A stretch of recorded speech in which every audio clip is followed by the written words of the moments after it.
The galactic xenobiology lecture hall fell silent as Professor Zixthor's crystalline form pulsed with the confident glow of absolute certainty.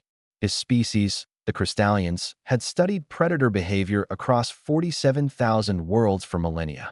When he spoke, it carried the weight of eons.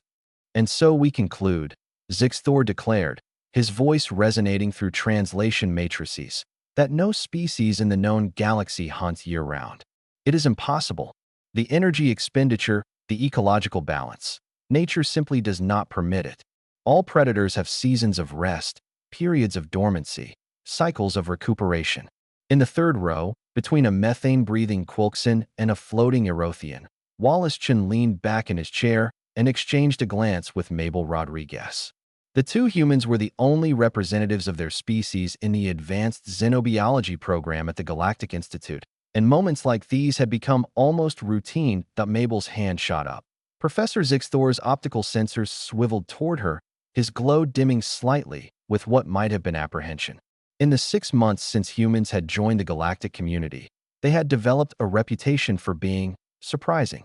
"Yes, student Mabel." Zixthor's tone carried practiced patience. "Professor, with respect, humans hunt year-round. We always have." The lecture hall erupted in a cacophony of chirps, hums, and quantum vibrations that served as laughter among the assembled species. Even Wallace couldn't suppress a grin as Zixthor's form flickered with what his species displayed as amusement. "Student Mabel, I appreciate human enthusiasm, but you must understand the biological impossibility of what you're suggesting. Your species are omnivores, yes, but surely you have hunting seasons, rest periods." "We do now," Wallace interjected, standing up beside Mabel. "Because we made laws to protect prey populations. But that's recent. For most of human history, we hunted whenever we were hungry. Summer, winter, spring, fall, didn't matter." The laughter died down, replaced by uncertain silence. Professor Zixthor's glow shifted through several colors, his species' equivalent of rifling through mental notes. That cannot be correct. The caloric expenditure alone, we're persistence hunters," Mabel continued, warming to the topic. "We don't have a season because we don't hunt like other predators. We don't have venom or claws or particularly strong jaws. What we have is endurance." "Endurance." A Quilkson student's voice bubbled through its translator. "What good is endurance against prey that can outrun you?" Wallace smiled, and something in that expression made several nearby aliens shift uncomfortably. "That's exactly the point. They can outrun us in a sprint. But we don't sprint. We jog. For hours. For days if we have to." "Impossible," Zixthor said flatly. "You would overheat. All pursuit predators face thermoregulation issues. We sweat." Mabel said simply. The lecture hall went completely silent. "You sweat." An Erothian's translated voice carried disbelief. "We're covered in sweat glands," Wallace explained. "Millions of them. We can run in heat that would kill most predators. While our prey pants and overheats and has to stop, we just keep coming." Mabel pulled out her data pad, projecting images into the holographic display. "This is a kudu, an earth animal. It can sprint at 80 kilometers per hour. A human can maybe hit 30, briefly, but we don't need to catch it in a sprint." The next image showed a scorched savanna landscape. In the African heat, our ancestors would start jogging after a kudu. The animal would sprint away, then stop to cool down. We'd catch up. It would run again. Stop again. We'd catch up again. This would continue for hours, Wallace added. 8, 10, sometimes 12 hours. The animal would become delirious with heat exhaustion. We'd just keep jogging, sweating, cooling ourselves, hydrating from water we carried. Eventually, Mabel said softly, the prey would simply collapse. Not from injury, from exhaustion, from the terror of realizing that no matter how many times it ran, we were still there. Still coming. Always coming. Professor Zixthor's glow had dimmed to almost nothing. That's horrifying.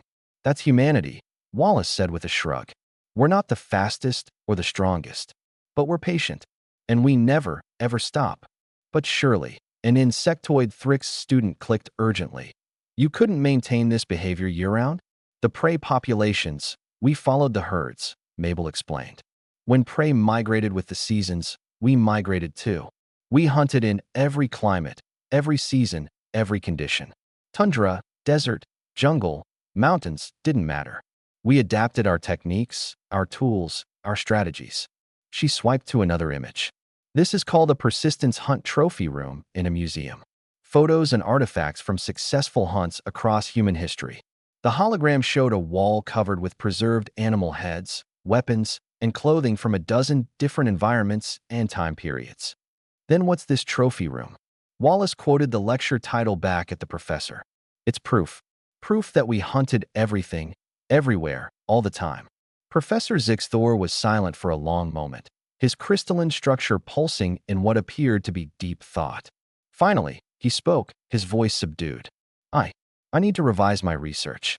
This changes several fundamental assumptions about predator classification. Professor, Mabel said gently, there's something else you should know. What now? Zixthor's glow flickered with something approaching anxiety. We didn't just hunt animals, Wallace said. We hunted each other too, year-round. The lecture hall emptied remarkably quickly after that. The last alien students hurried out.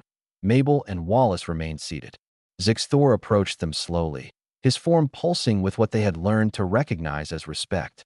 You know, the professor said quietly, when Earth was accepted into the galactic community, many species worried about humanity's violent history.